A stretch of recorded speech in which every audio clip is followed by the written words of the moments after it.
destruído porque lhe falta o conhecimento.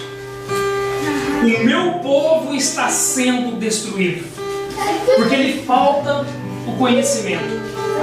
O interessante é que o profeta ele usou aqui o verbo, os estudiosos aí sabem, no presente. Não é? O meu povo está. Não o meu povo foi destruído. Ou o meu povo vai ser destruído. Porque ele falta. Não é porque ele faltou, nem porque ele vai faltar. Porque ele falta conhecimento. O diabo não tem poder para destruir o homem. A Bíblia diz que o diabo ele veio para matar, roubar e destruir. Mas ele não tem poder de matar o homem, de destruir o homem. O que destrói o homem é a falta de conhecimento. Quando a gente lê a palavra de Deus, a gente busca na palavra de Deus, a gente começa a descobrir os mistérios de Deus. É impossível você conhecer a Deus orando. Você conhece a Deus lendo a palavra dele. E você experimenta o mundo de Deus orando através da oração. É assim que funciona. É impossível o crente vencer se ele não lê a palavra de Deus. É impossível. Depois põe culpa no diabo, depois põe culpa em todo mundo, na sogra, na esposa, no marido, nos filhos, no patrão. A gente se alimentar dessa palavra, não ser só ouvinte, mas praticante. A gente vai ser vitorioso em todos os sentidos da nossa vida. Você descobre tudo que você precisa aqui na palavra. E a pergunta é: quanto tempo você tem dedicado da sua vida todo dia para ler a palavra? E meditado nela. Porque Josué falou, Deus falou para Josué: medita nela. Não é ler. Não, irmão, lê 2 capítulos por dia. É meditar na palavra. É tentar descobrir o que está nas entrelinhas da palavra. Ah não, mas no oculto a Bíblia diz que a gente não precisa se preocupar. Não estou falando do oculto. É esmiuçar a palavra de Deus para tentar entender a essência que ele está querendo dizer. Entendeu? Então, é isso. Vamos orar? Senhor, nós te louvamos, Pai, que a Tua palavra nos ajuda, Deus, a vencer a cada dia. Quando as coisas, ó Deus, começam a se atrapalhar, ó Deus, quando as coisas começam a acontecer de uma forma, ó Deus, que a gente não tem desejado, a gente busca na Tua palavra, Senhor, o refrigério, a gente busca na Tua palavra, Deus, o conforto, a gente busca na Tua palavra, ó Deus, as respostas para aquelas questões que só o Senhor pode responder, Pai. Pai, eu te louvo, Senhor, te glorifico, ó Deus, como igreja do Senhor nesta noite. Que eu sei que o Senhor tem reservado, ó Deus, coisas maravilhosas para nós, ó Deus, aqui. Te louvamos, ó Deus, pela Tua palavra, porque ela é viva e eficaz, Senhor. Ela é mais penetrante do que espada alguma de 2 gumes. Ó Deus, ela vai até a divisão da alma e do espírito, juntas e medulas. E ela é apta para discernir o propósito do coração do homem. A Tua palavra é o próprio Senhor encarnado. Nós te louvamos pela Tua palavra, Senhor. Eu amo a Tua palavra, Senhor. Senhor, a Tua palavra que me dá, ó Deus, uma nova dimensão de ver as coisas. A Tua palavra me dá fé. A Tua palavra aumenta a minha fé. A Tua palavra me faz descobrir, Senhor, os Teus mistérios, Pai. Deus, eu amo a Tua palavra, porque a Tua palavra, Deus, é maravilhosa, Senhor. E eu encontro resposta através da Tua palavra. Eu amo a Tua palavra, Senhor. Deus, nós devemos todos os dias nos alimentar da Tua palavra, Senhor. Alimentar da Tua palavra, Senhor. Porque nós dependemos da Tua palavra, Senhor. Alimento para a nossa alma. Nós te louvamos, ó Deus, porque nós temos acesso à Tua palavra. Te glorificamos, ó Deus, porque Tu és um Deus que nos permite, ó Deus, aceder, ó Deus, a ter, ó Deus, esse contato contigo através da Tua palavra, Pai.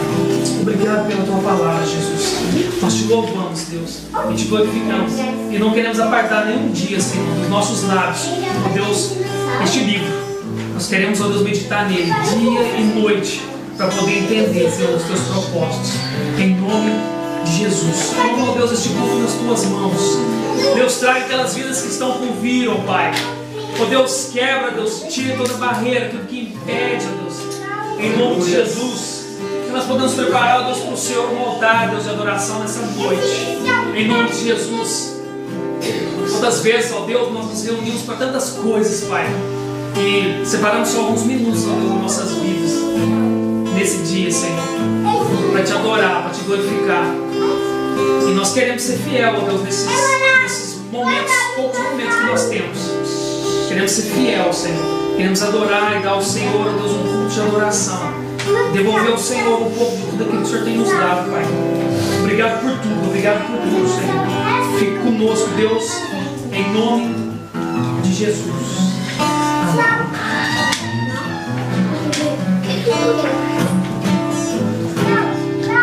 Sinto falta da sua voz me chamando pra entrar. Eu sinto tanta saudade de conversar contigo, saudades do meu amigo, saudades do meu pai.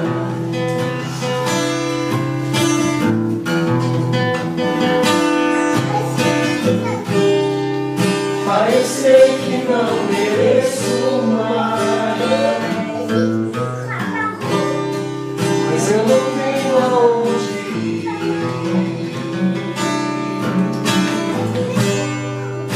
Eu sinto tanta saudade de caminhar contigo, saudades do meu amigo, saudades do meu pai. Do meu pai,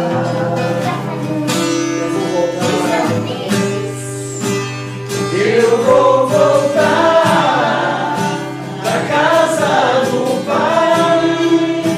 Eu quero o amor da casa do meu Pai e repousar tranquilo nos braços do meu Pai. Do meu Pai, declara isso aqui. Eu sinto falta da sua voz me chamando pra entrar. Eu sinto tanta saudade de conversar contigo, saudades do meu amigo, saudades do meu pai.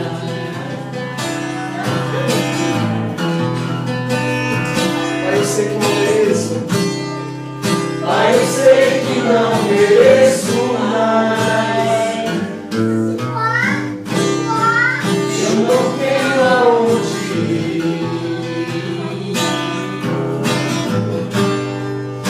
Eu sinto tanta saudade de conversar contigo, saudades do meu amigo, saudades do meu pai.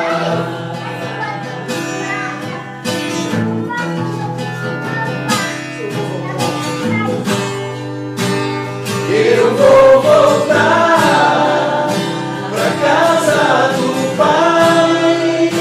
Eu quero o amor da casa do meu Pai e repousar tranquilo nos braços do meu Pai. O meu Pai. Declara mais uma vez, eu vou voltar. Eu vou voltar pra casa do Pai. Eu quero o amor da casa do meu Pai e repousar tranquilo nos braços do meu Pai. Do meu Pai.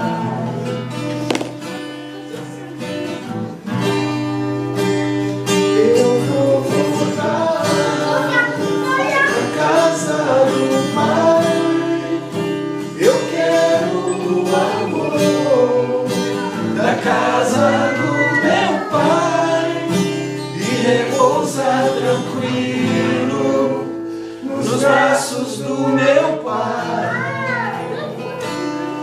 meu Pai.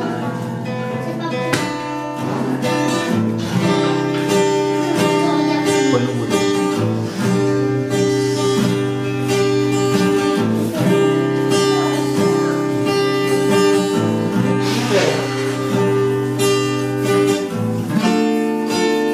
Sei que os teus olhos sempre atentos permanecem em mim.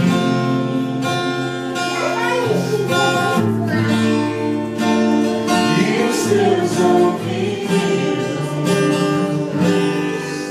são sensíveis para ouvir meu clamor. Posso até chorar, mas a alegria vem de manhã. És Deus de perto e não de longe, nunca mudastes, tu és fiel.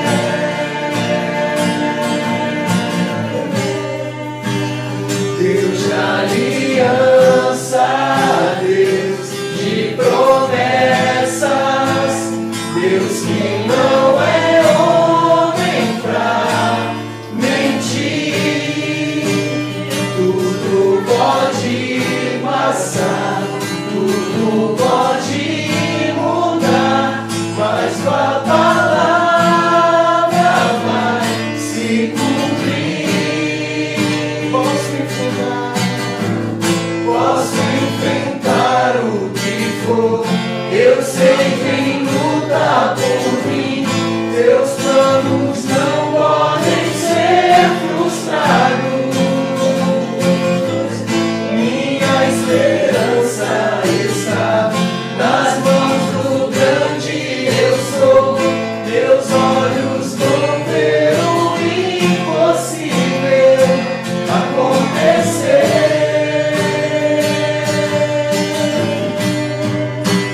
Deus da aliança, Deus de promessas, Deus que não é homem pra mentir. Tudo pode passar, tudo pode mudar, mas tua palavra vai se cumprir.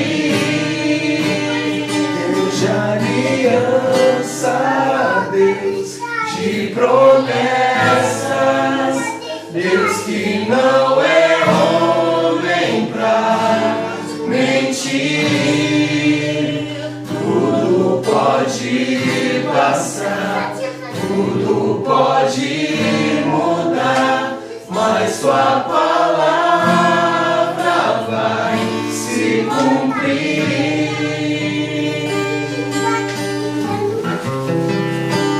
Glória a Deus.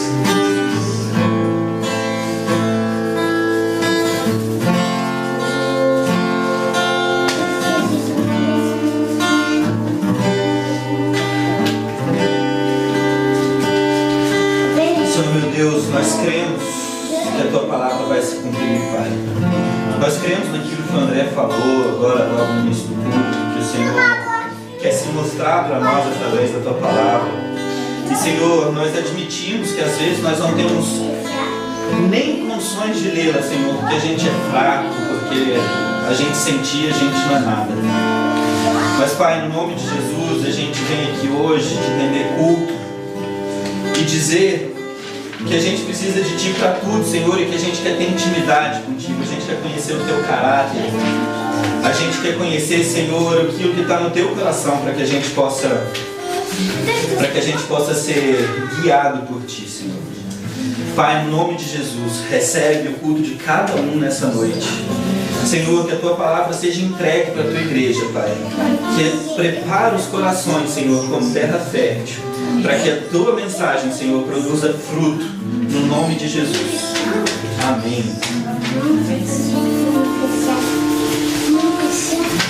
Gente, abre em Apocalipse 21. versículos de 1 a 3.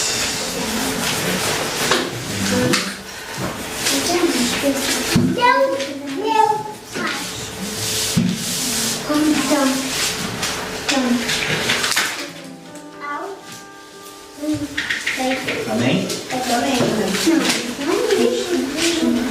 1 a 3.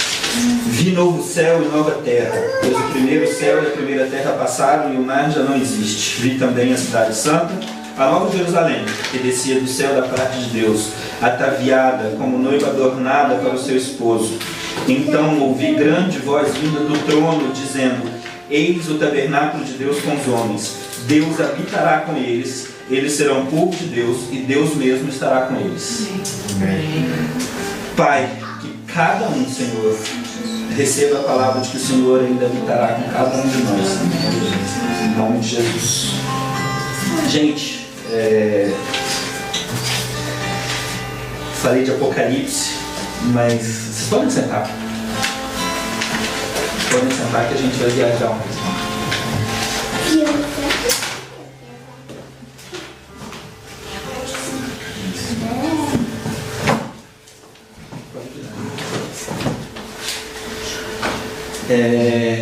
A gente lê em Apocalipse, eu queria enfatizar essa parte de que Deus habitará com a gente.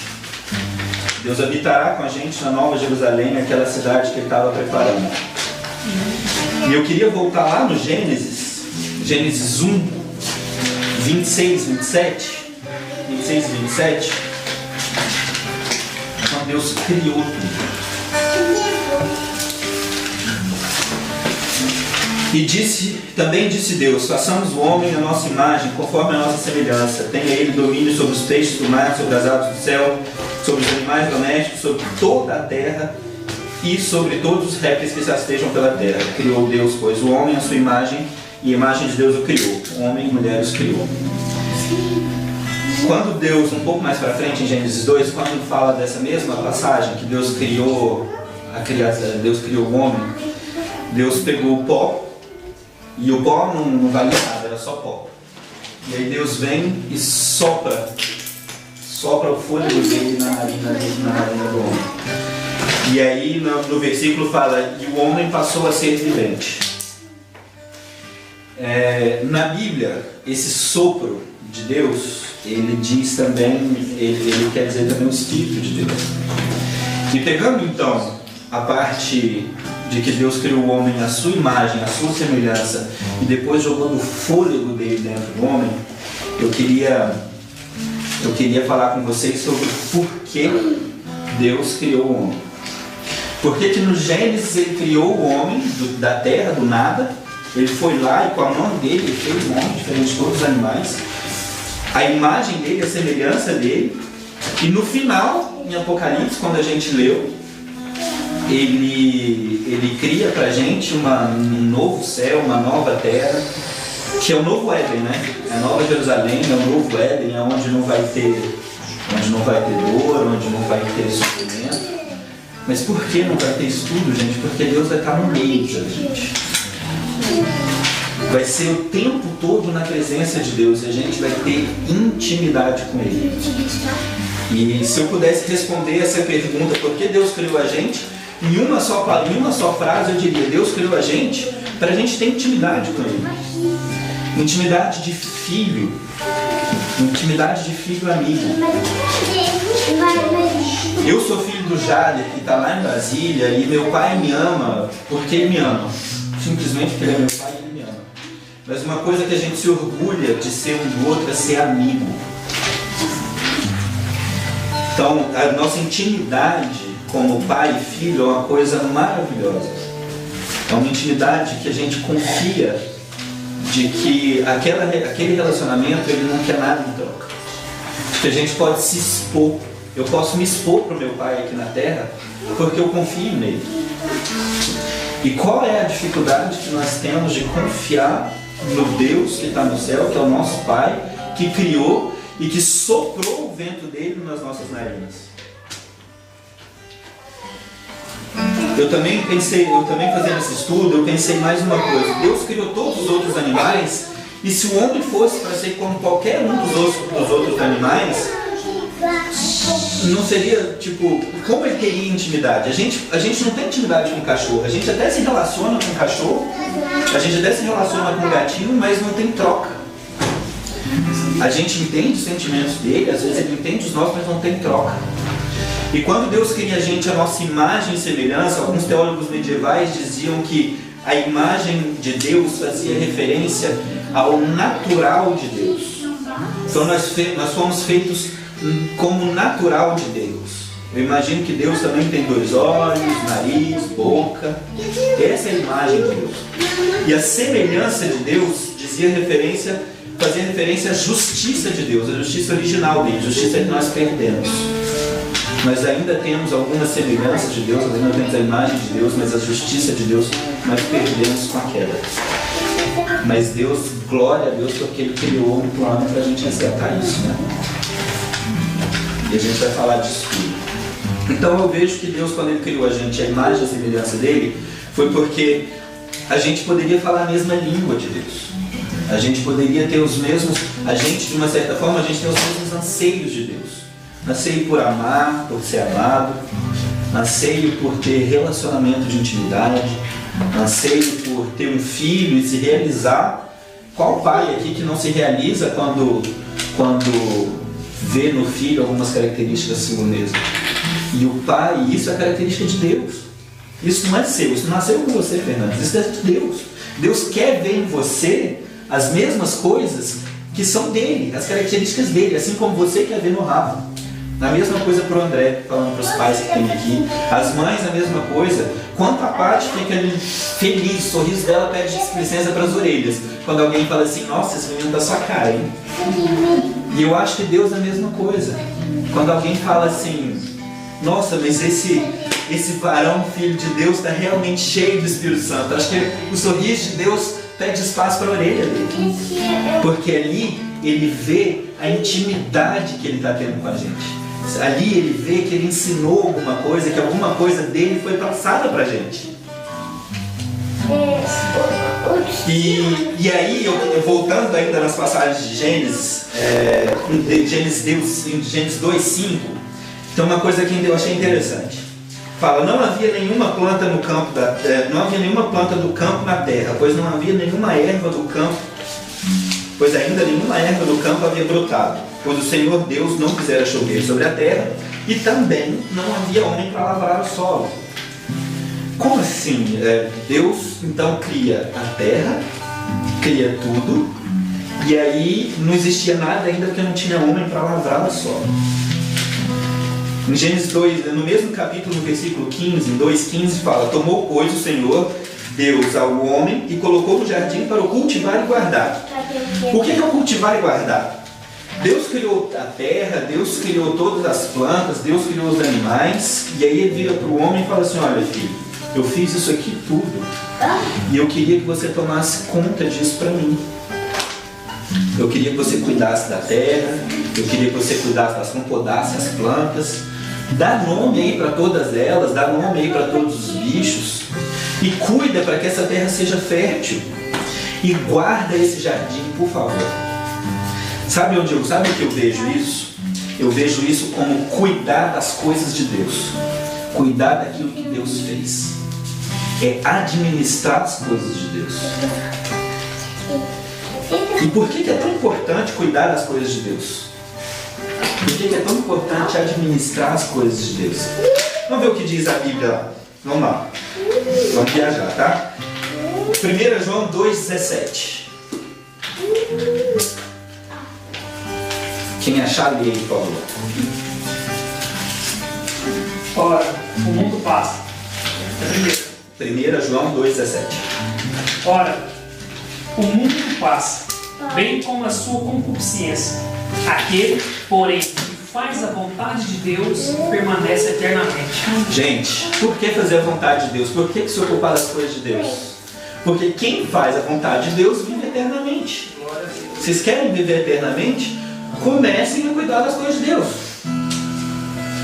Vamos lá, outra pessoa, 1 João 5,14.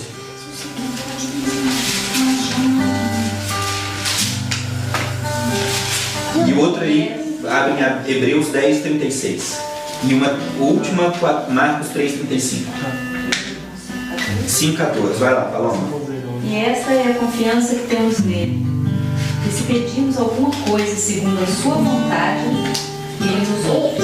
Ou seja, a confiança que temos nele, Deus, de que se pedirmos alguma coisa segundo a sua vontade, ele nos ouve. Deus escuta a oração daquele que permanece na vontade de Deus. Aquele que administra as coisas de Deus, aquele que permanece na vontade dele, vai viver eternamente. E Deus ainda escuta as orações dele. Quem aqui não quer ter oração escutada por Deus? Acho que ninguém, né? Acho que todo mundo ora para Deus escutar, né? Vamos lá, Hebreus 10, 36.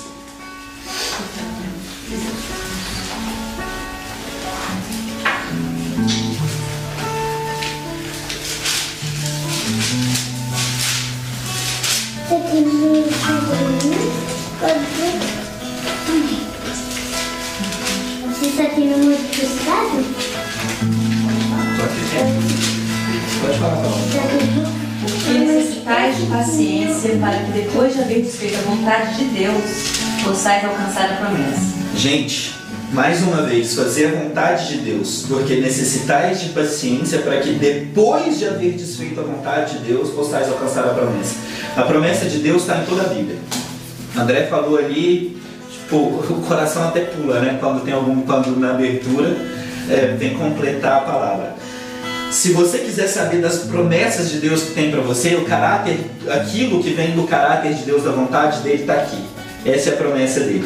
Mas essa promessa é para quem? Para aqueles que fazem a sua vontade.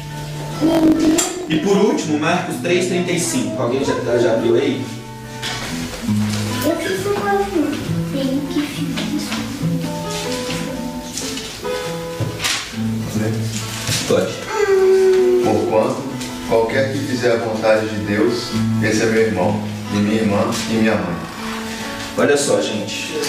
Aquele que fizer a vontade de Deus, então é a família de Deus. Vamos lá. Deus fez todas as coisas para que o homem cuidasse. E essas coisas, tá, a gente saiu do jardim, mas ainda tem muita coisa de Deus para a gente cuidar, e muito mais que antes. E aí fala, você faz a vontade de Deus, você vai viver eternamente. Deus vai ficar para viver prometendo coisas para você, porque você está no centro da vontade dele.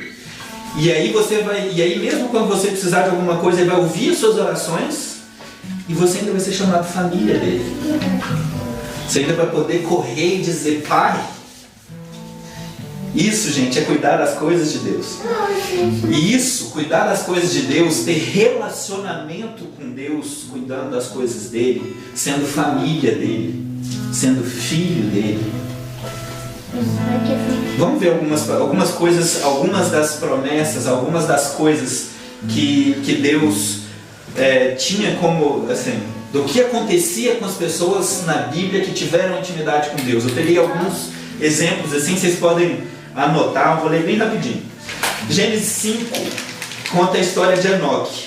Quem lembra da história de Enoque sabe do versículo que fala: e Enoque andava com Deus e já não era, porque Deus o tomou para si. Gente, andar com Deus é bom demais. Eu imagino Enoque andando, conversando com Deus, e de repente ele está na terra e ele está falando com Deus, e Deus assim do lado dele, e eles estão subindo. E de repente Enoque chega e fala assim: mas pai, onde é que a gente está? Aí Deus fala assim: calma filho, esse aqui é o reino que eu fiz para você. Maravilha, né? Em Gênesis 6, 9, Noé andava com Deus. Se alguém quiser olhar, Noé andava com Deus no Gênesis 6, 9. Eu não preciso contar a história de Noé, né? Acho que até o João Pedro sabe toda a história de Noé. Eu também. Ah, tá vendo?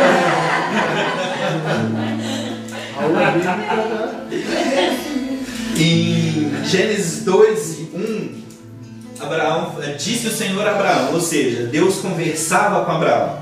Em Gênesis 12, 7, Deus apareceu a Abraão. Em Gênesis 24, 40, Abraão dizia: o Deus em cuja presença eu ando. E em Isaías 41, 8 diz: Deus diz sobre Abraão: Abraão, mon pote, meu amigo. Ah, sério, gente. Tudo que eu queria que Deus virasse para alguém. Tipo, eu queria ver Deus falando assim com Jesus, com o Espírito Santo ali, ó. O Pedro é meu amigo. Ele vem, ele conversa comigo todo dia, ele me conta do dia dele, ele espera eu falar com ele. Tem uma parte sobre Abraão que me deixou maravilhado. Em Gênesis 18, 33, Gênesis 18, de 16 a 33, Deus compartilha com Abraão a ideia sobre Sodoma e Gomorra. E aí, Deus está discutindo com um anjo, Deus está discutindo com Ele mesmo, né, com o Espírito Santo, com Jesus. E Deus fala uma coisa que é interessante, Ele fala assim, disse o Senhor, ocultarei a Abraão o que estou para fazer, visto que Abraão certamente virá a ser uma grande e poderosa nação, e nele serão benditas todas as nações da terra? Ou seja, Abraão era tão pote de Deus, né, tão amigo de Deus, que Deus fala assim, eu vou esconder isso de Abraão. Abraão é meu parceiro nessa ideia. Através dele eu vou abençoar todas as nações. A salvação vem da raiz dele, vem dele.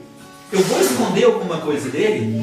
Aí imagina Deus chegando para você e falando assim, poderia eu esconder de você uma coisa que eu estou para fazer? Maravilha, né? Isso é ter intimidade com Deus, gente.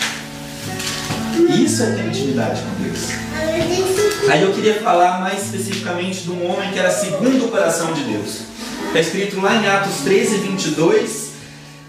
Achei Davi, filho de Jessé, homem segundo o meu coração que fará a minha vontade. Ou seja, o homem segundo o coração de Deus é aquele que faz a vontade de Deus.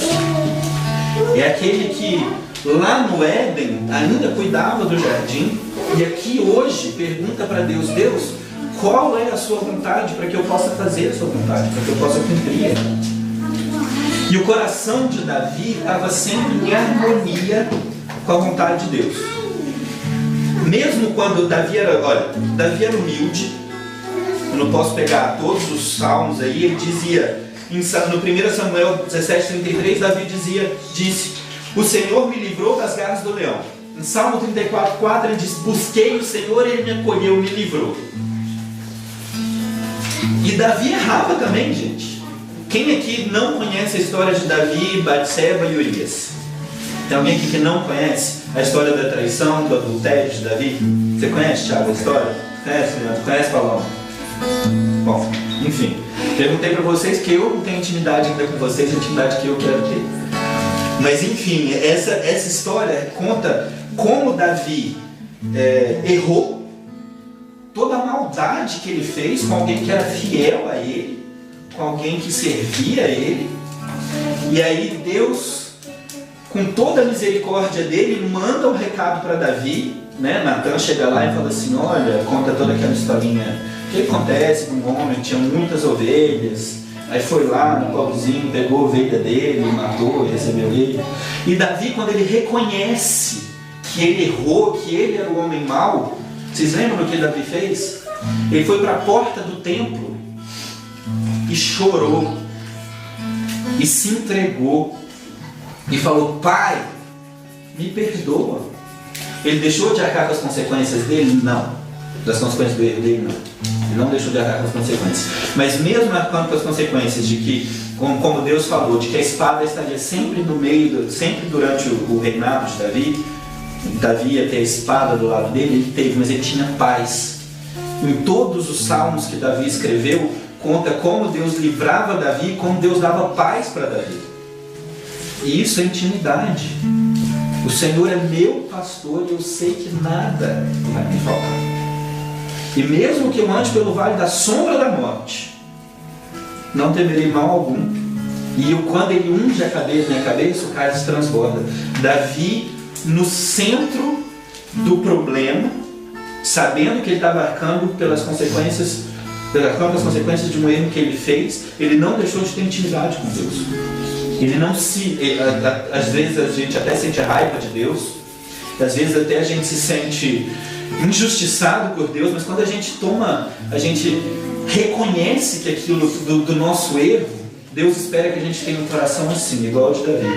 Do tipo, Senhor, eu sei que eu errei, eu sou pó mesmo, eu não valho nada, me perdoa.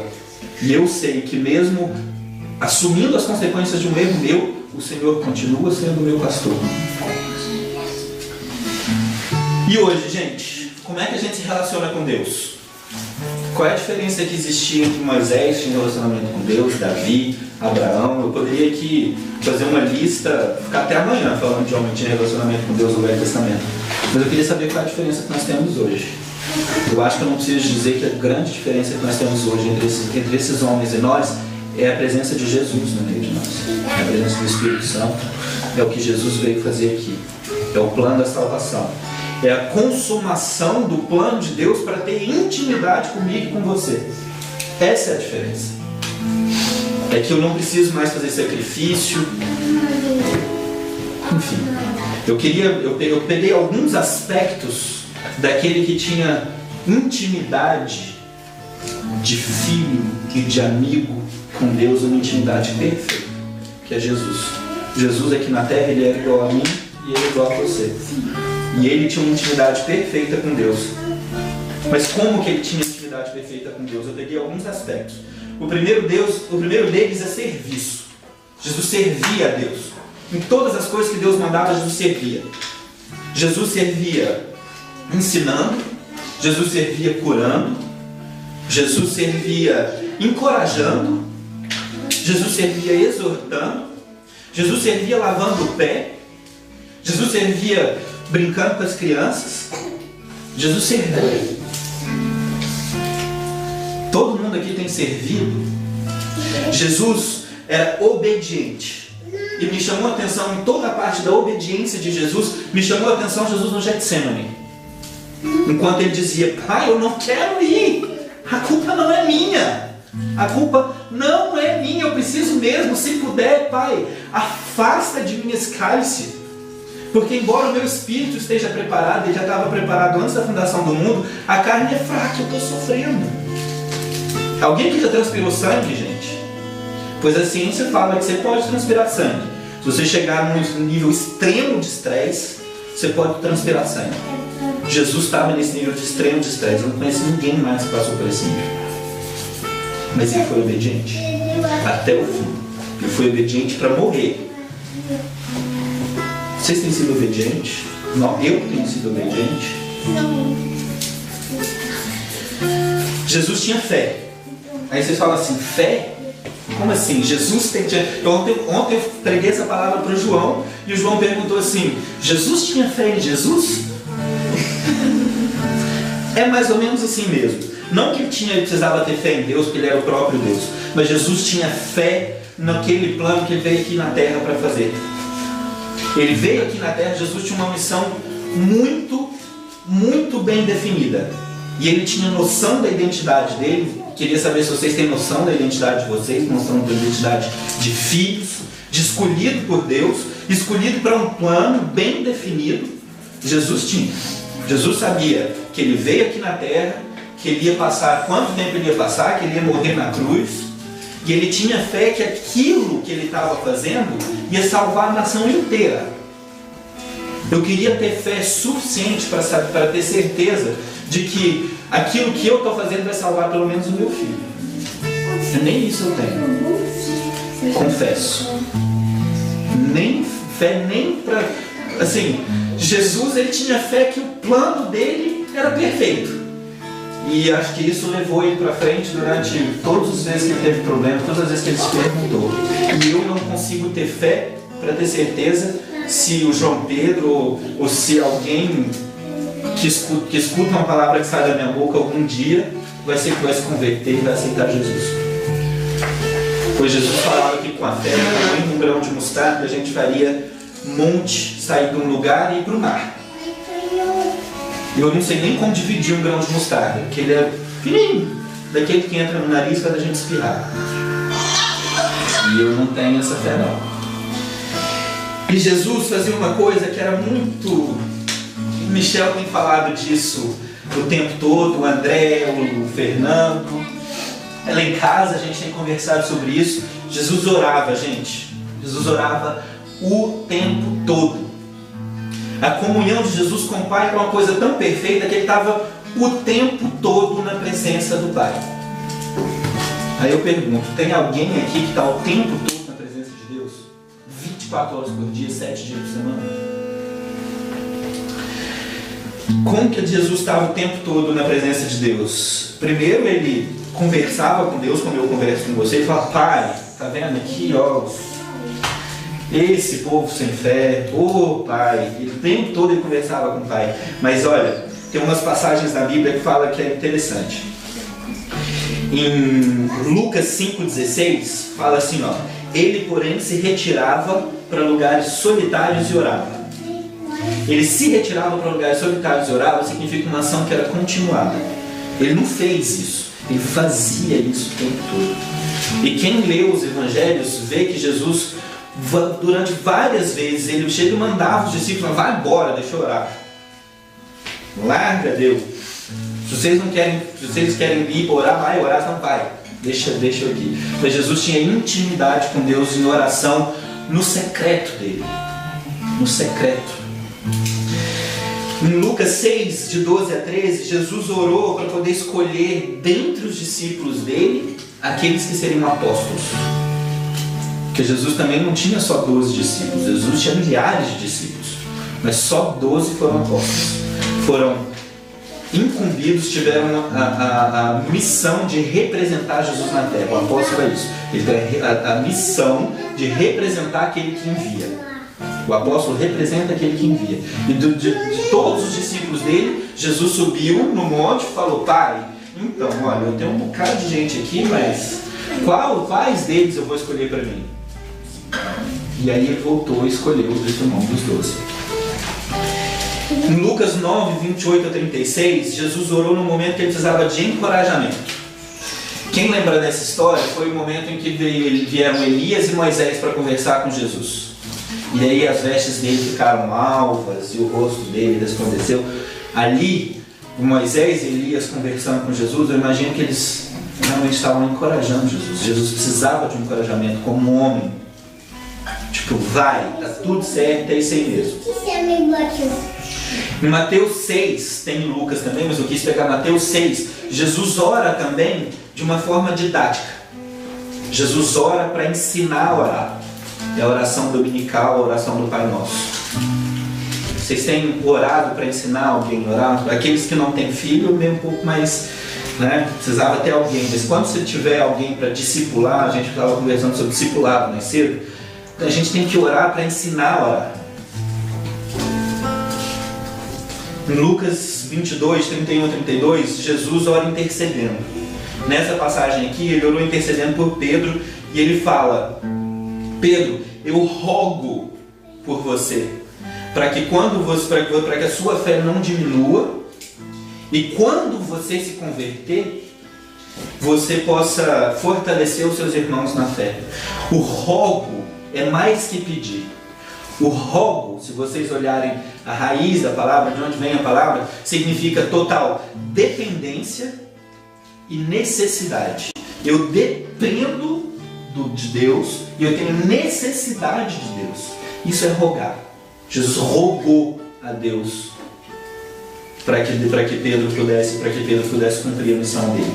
E aí depois, já crucificado, Jesus também intercede por nós, né?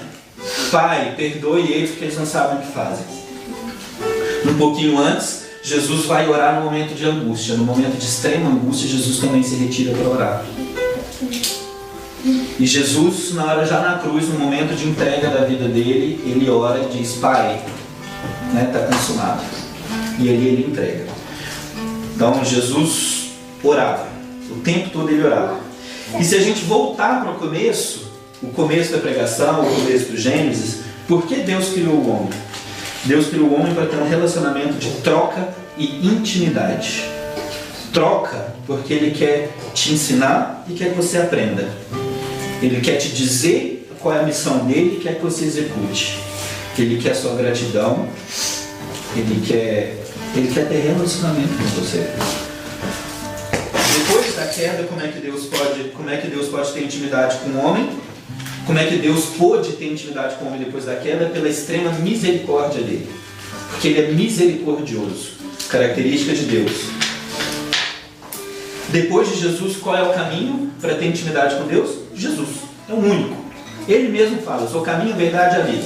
Ninguém vai ao Pai senão a mim. Jesus é o único caminho. Então hoje a gente ora para Jesus, a gente ora em nome de Jesus, a gente ora. E aí eu queria fazer um convite. Eu queria que, todo mundo de casa, eu queria que todo mundo parasse um pouquinho. A gente se examina no momento da ceia, mas eu queria que cada um tivesse, depois de ter recebido essa palavra, eu queria que cada um fechasse os olhos e fizesse um autoexame de como eu tenho tido intimidade com Deus. Eu sei das perguntas para fazer para Deus, eu sei qual é a minha missão, para que Deus me trouxe aqui na terra, igual Jesus sabia. E se eu sei a minha missão, ou se eu não sei a minha missão, pelo menos eu tenho feito a vontade de Deus. Como é que eu sei qual é a minha missão, gente? Como é que vocês vão saber qual é a missão de vocês? Como é que eu vou saber qual é a minha missão de vocês? A minha missão e a missão de vocês. Eu aprendi com uma pastora no Brasil que diz o seguinte, que você sabe quando você está fazendo a vontade de Deus, porque o seu coração arde por aquilo. Seu coração tem ardido pelo que você está fazendo. O que você faz que o seu coração arde? Se o seu coração não tem ardido por nada, pergunta para Deus: Pai, eu quero sentir esse ardor no coração. Eu quero ter intimidade contigo. Eu quero ficar apaixonado. Que ardor no coração é isso. É quando a gente fica apaixonado por Ele, pela obra dEle, por todas as coisas. E aí quando o seu coração arder, Deus vai te mostrar os dons que você tem. E aí esses dons que vêm direto do Espírito Santo, eles vão potencializar a sua obra e a sua intimidade com Deus. Então fecha os olhos, vamos orar. Senhor meu Deus, vem falar com cada um aqui, papai. Senhor, vem dar aquela noção de identidade, mas aquela noção de missão. A missão que o Senhor tem para cada um. Senhor, vem dizer aqui no íntimo de cada um aquilo que o Senhor espera dele, Pai. Para que ele possa provar um pedacinho do céu dentro do coração dele, que é te servir. Te servir como o Senhor deseja. Te servir como o Senhor espera, Pai. Pai, vem chamar a gente de filho, filhinho. Deixa a gente ter intimidade contigo, Senhor. Ajuda, porque nós não temos condições. Mas eu acredito que aqui, Senhor, nessa noite, todo mundo quer ter intimidade contigo. Porque nós fomos feitos para ter intimidade contigo, papai. E a gente só se sente realizado quando a gente faz aquilo no que a gente foi criado para fazer. Se eu não estiver fazendo aquilo que eu fui criado para fazer, eu vou estar sempre infeliz. E esse não é o desejo do teu coração. Pai, recebe a oração de cada um, Senhor. Mesmo aqueles que, se tiver alguém que não esteja fazendo ainda a tua vontade, recebe a oração, Senhor, o pedido, o rogo, Senhor, por fazer a tua vontade, por entender da tua vontade, a tua missão. Pai, no nome de Jesus, eu quero pedir por mim, Senhor. Vem e mostra aquilo que o Senhor tem, porque muitas vezes falta o primeiro amor.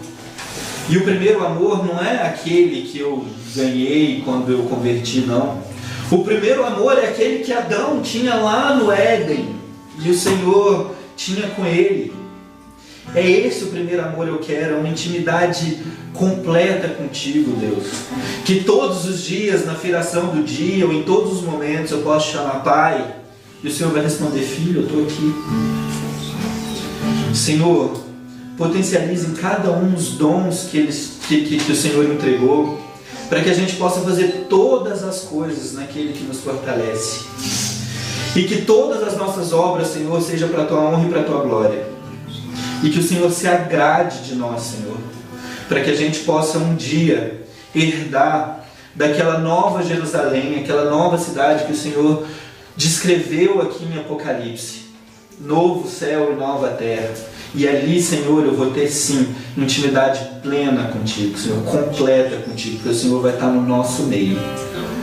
É isso que eu rogo nessa noite, Senhor, por mim e por cada um de nós que está aqui, que estamos aqui, em nome de Jesus.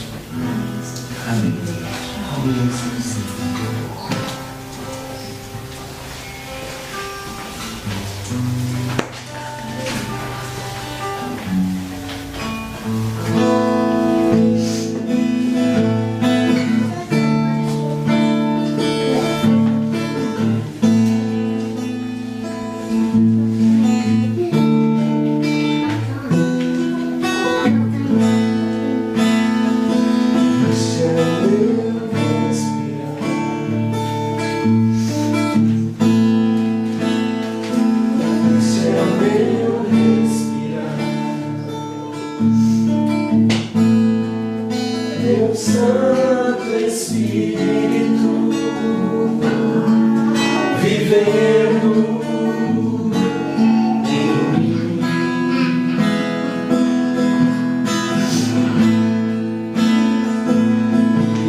Deus quer que a gente seja obediente, faça a vontade dele, se tornem assim filhos, família. É isso que Deus quer de nós. Vamos ler lá em 2 Coríntios capítulo 9. O apóstolo Paulo traz uma palavra abençoada aos Coríntios, convidando eles a ser exemplo para um outro povo que estava sendo discipulado, os macedônios. 2 Coríntios capítulo 9, o primeiro versículo, diz assim: quanto à administração que se faz a favor dos santos, não necessito escrever-vos. Apóstolo Paulo dizendo para os coríntios: a administração que vocês fazem é muito boa, não preciso falar para vocês a respeito disso. Porque bem sei a prontidão do vosso ânimo, da qual me glorio de vós para com os macedônios, e estou dando testemunho de vocês, da administração de vocês aqui onde eu estou. Que a cá está pronta desde o ano passado, e o vosso zelo tem estimulado muitos. A sua oferta, a preparação, aquilo que Deus colocou nas tuas mãos, a administração daquilo que Deus pôs nas tuas mãos, já está preparada há tempos. Não é de última hora. Aquilo que você traz na presença do Senhor não está preparado de última hora. Não foi preparado ali 30 segundos no micro-ondas para você trazer aqui. Deus já havia colocado no seu coração e você, com prontidão de espírito, já tinha falado ao Senhor: Senhor, eis-me aqui, para também ofertar, para também ser fiel nas minhas finanças. Mas enviei estes irmãos para que a nossa glória acerca de vós, para que o nosso testemunho aqui com os macedônios, não seja vã nesta parte, na questão das ofertas. Para que, como já disse, possais estar prontos. Sei que vocês estão sempre prontos, mas vale mais uma vez relembrar que diante da presença do Senhor a gente se apresenta com as mãos cheias, com as mãos plenas. A fim de, se acaso os macedônios vierem comigo, se eles vierem aí com vocês, na igreja de vocês, junto comigo, e vos acharem desapercebidos, não nos envergonhemos nós. Eles vão achar que nós estamos mentindo, porque demos testemunho da organização de vocês, e quando eles vieram comigo, foi o contrário que eles viram. Para não dizer vergonha para vós, né? Deste firme fundamento da glória, da organização de vocês nas ofertas. Portanto, tive por coisa necessária exortar estes irmãos, falar com os macedônios, para que primeiro fossem ter convosco, para ver que vocês estão fazendo a coisa correta, e preparassem de antemão a vossa bênção, já antes anunciada, para que seja pronta como bênção e não como avareza. Quando eles viessem até nós, essa palavra aqui é muito forte para nós. É como se o Senhor estivesse dizendo: quando eu vier até vocês, que eu falo para vocês, colocar no coração de vocês, eu quero que vocês ofertem tanto daquilo que eu tenho dado, que vocês não estejam despreparados no espírito. Estando uma vez despreparados, amem mais o dinheiro do que aquilo que eu estou pedindo. Porque às vezes o Senhor nos pede bênçãos nas nossas finanças, o Senhor nos pede, pode nos pedir serviços voluntários em várias partes, mas quando é na finança, é muito complicado, porque a finança é uma área do ser humano muito difícil. E nós temos a tendência a amar mais ao dinheiro do que a obediência ao Senhor. Então o apóstolo Paulo exorta aqui os coríntios, falando a respeito dos macedônios, que tem falado a eles para preparar a bênção que eles vão trazer, a oferta proposta no coração deles de antemão, para que acaso eles se apresentem na presença do Senhor ou diante de um outro irmão e o Senhor diga: dê essa quantidade de dinheiro, estou falando com vocês de finanças, eles não amem mais o dinheiro do que a obediência ao Senhor. Isso que o apóstolo Paulo está falando aqui. E digo isso, que o que semeia pouco, pouco também ceifará. E o que semeia em abundância ceifará. Cada um contribua segundo propôs no seu coração, não com tristeza ou por necessidade, porque o irmão vai ver que você não ofertou, e aí você vai ofertar só para falar para o irmão que você ofertou.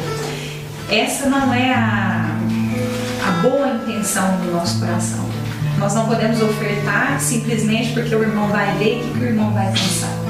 O verdadeiro propósito do nosso coração tem que ser ofertar como uma entrega, como gratidão, como obediência ao Senhor, porque Ele tem nos pedido, porque Ele tem colocado no nosso coração. E Deus é poderoso para fazer abundar em vós toda a graça, a fim de que, tendo sempre em tudo toda suficiência, abundeis em toda boa obra. Abundeis em toda boa obra. Em tudo que você fizer, você vai ser abundante, uma vez que você obedecer. Conforme está escrito, espalhou, deu aos pobres, a sua justiça permanece para sempre. Aquilo que você faz, o Senhor te abençoa, o Senhor te recompensa, porque a palavra diz que Ele é galardoador. É Ele quem responde aquilo que nós fazemos de bem. A nossa coroa não está nesse mundo, a nossa resposta não está na vida do nosso irmão. Às vezes o nosso irmão não vai saber corresponder ao nosso ato, aquela disposição que nós temos tido, mas é o Senhor quem vai nos recompensar, porque a palavra diz que Ele é galardoador. Ora, aquele que dá a semente ao semeia, se Ele te deu o seu salário, também vos dê pão para comer. Ele vai abençoar que o seu salário supra as necessidades. E multiplica a vossa sementeira. Aquilo que você tem na sua mão vai ser multiplicado para suprir em abundância a sua necessidade e ainda vai dar para você guardar. Porque esse é o ensinamento do Senhor. E aumente os frutos da vossa justiça. Você vai ter muito para abençoar aquele que necessita. Para que em tudo enriqueçais para toda a beneficência, a qual faz que por nós se deem graças a Deus. Porque a administração desse serviço não só supre as necessidades da igreja, dos santos, mas também é abundante em muitas graças que se dão a Deus. Aquele que está lá fora e que tem a oportunidade de vir aqui, porque aqui existe uma igreja onde é pregada a palavra do Senhor, ele tem a oportunidade de aqui aceitar Jesus e glorificar o nome de Deus. E isso é possível porque um dia nós que estamos aqui libertamos. A igreja tem mantido as suas portas abertas porque o Senhor tem colocado no nosso coração e nós temos sido obedientes. E aqueles que estão lá fora, que têm vindo, que têm a possibilidade de se aproximar, estão ouvindo a palavra, aprendendo a ser obedientes e estão sendo salvos. Aleluia. Visto como na prova dessa administração, glorifiquem a Deus pela submissão, a nossa obediência, que confessais quanto ao Evangelho de Cristo. Nós obedecemos aquilo que o Senhor tem falado para nós. E pela liberalidade dos vossos dons para com eles e para com todos. Nós somos liberais. Nós damos além daquilo que nos é pedido. Nós somos ofertantes na casa do Senhor e somos abençoadores na vida dos nossos irmãos. E pela sua oração por vós, tendo de vós saudades, por causa da excelente graça de Deus que em vós há. O Senhor tem derramado sobre nós uma graça muito excelente, tem superabundado na nossa vida. E agora é o momento de nós também entregarmos a Ele um pouquinho daquilo que Ele tem feito por nós. Obedecer e, através da obediência, receber também a graça de Deus sobre as nossas vidas. É isso que o apóstolo Paulo vem aqui, nesse capítulo todo, compartilhando com os coríntios, com o pessoal da igreja de Coríntios, aquilo que ele tem pregado na igreja da Macedônia, e usando como exemplo a vida deles. Tremendo será quando o pastor Michel, a pastora Carol, onde é que eles forem, em qualquer outra filial da Deus é Fiel, dizer, olha, lá na igreja da França, na Deus é Fiel da França, nós temos como exemplo a boa administração deles, a fidelidade deles para com a igreja e para com os irmãos. Que Deus tem nos abençoado, suprido, muito além daquilo que eles têm necessidade. Amém? Essa é a palavra do Senhor para nós. Abre aí o seu coração, oferte ao Senhor aquilo que você propôs no seu coração, com alegria, porque aqui mesmo onde nós lemos, apóstolo Paulo diz que Deus se agrada daquele que tem um coração alegre no momento das ofertas, aquele que dá com alegria e não com necessidade. Amém?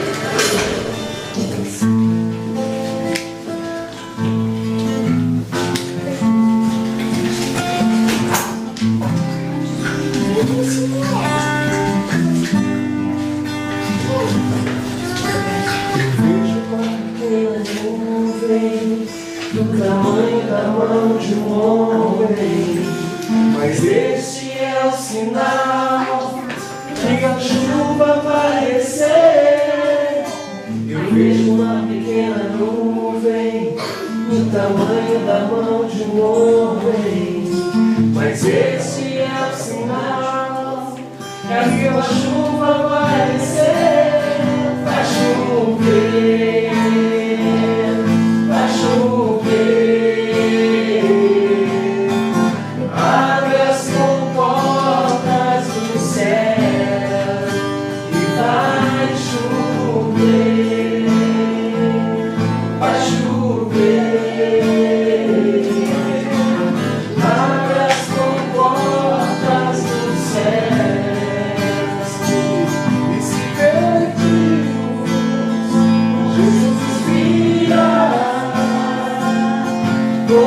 chuva descerá, e se pedimos, Jesus virá. Então chame por Ele, vai chover.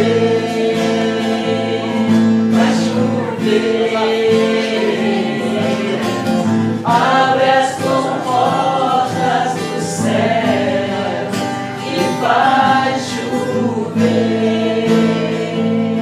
vai chover.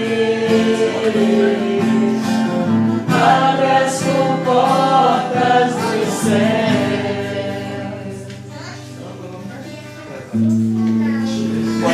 Vamos lá, não? Oremos. Vamos ficar de pé, terminar?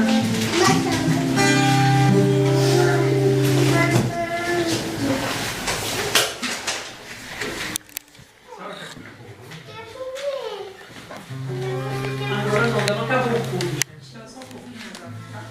Vai acabar mais. Só um minutinho. Vai acabar, tá? Pai, nós te louvamos, te agradecemos, Senhor, pelas ofertas que foram ministradas aqui nessa casa, Senhor.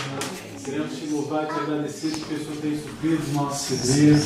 Reconhecemos que o Senhor é o nosso provedor. O Senhor tem sido generoso para conosco, Senhor. Nós te glorificamos por isso. Pedimos a bênção do Senhor sobre essas sementes que foram liberadas aqui. Clamamos para que a tua bênção esteja sobre cada uma das vidas que puderam fechar. O Senhor venha estar abrindo portas, Senhor, nas nossas vidas, para que a gente seja cada vez mais abençoado e ajuda a gente a ser fiel, Senhor, em tudo aquilo que o Senhor nos confiar. Nós pedimos a bênção do Senhor sobre essa oferta e te glorificamos. Em nome de Jesus. Amém. Domingo, 10 horas. Culto aqui nesse mesmo lugar. Traga convidado. Amém? Amém. Próxima sexta, às 20 horas aqui. Deixa eu orar pelos pastores que estão para Deus, para Deus estar dando a vitória. Bem, a gente já ora para terminar. Senhor, nós te louvamos, ó Deus, pela tua palavra. Te glorifico, ó Deus, pelo dom que o Senhor tem dado ao Pedro, ó Deus. Tem trazido, ó Deus, uma palavra rema para os nossos corações. Nós temos visto isso. Te louvamos, ó Deus, porque nasce, Senhor, um profeta, Pai, nessa nação. Nasce um homem, ó Deus, que tem buscado, ó Deus, a tua palavra e tem ensinado a tua palavra para cada um de nós. Nós te louvamos pela tua palavra. Te louvamos pelo que o Senhor tem feito, ó Deus, com a vida do Pedro. Levante ele a cada dia mais, capacite ele a cada dia mais, Senhor, para a glória do teu nome, Deus. Nós te louvamos, entregamos nas tuas mãos, ó Deus, a vida dos nossos pastores, o pastor Michel, a pastora Carol. Pedimos a bênção do Senhor sobre eles, ó Deus, que a graça do Senhor esteja sobre eles, ó Deus, realizando, que eles possam realizar, ó Deus, os seus projetos, ó Deus, a qual eles estão no Brasil, ó Deus, para fazer. Abra as portas, tire todo o empecilho, tire tudo, ó Deus, que possa atrapalhar, para que eles possam, ó Deus, em nome de Jesus, estar em breve conosco aqui. Pai, ajude eles, Senhor, guarde eles, ó Deus, encaminhe eles, ó Deus, mostre, ó Deus, as melhores decisões, ajude eles, ó Deus, nas decisões, nos caminhos que eles vão tomar, Senhor, Deus, porque o Senhor sabe todas as coisas, o Senhor conhece todas as coisas, e nós pedimos que o Senhor venha orientá-los, ó Deus, em nome de Jesus. Peço a bênção do Senhor também, ó Deus, sobre a vida do apóstolo César, ó Deus, e a sua família, que são os pastores desse ministério. Pedimos a graça do Senhor, a bênção do Senhor sobre eles também, sobre a família deles. Te louvamos, ó Deus, por essa igreja aqui neste lugar. Te glorificamos em nome de Jesus. Que a graça do Senhor esteja sobre nós. O infinito amor de Deus, o nosso Pai, a graça redentora e salvadora do teu Filho amado Jesus, e as nossas consolações do Espírito Santo seja com cada um de nós. Que tenhamos um final de semana abençoado na tua presença. E que em nome de Jesus, todos os dias, possamos, ó Deus, estar com a tua palavra no nosso coração, para não pecar contra ti, Senhor. É o que nós te pedimos e te glorificamos em nome de Jesus.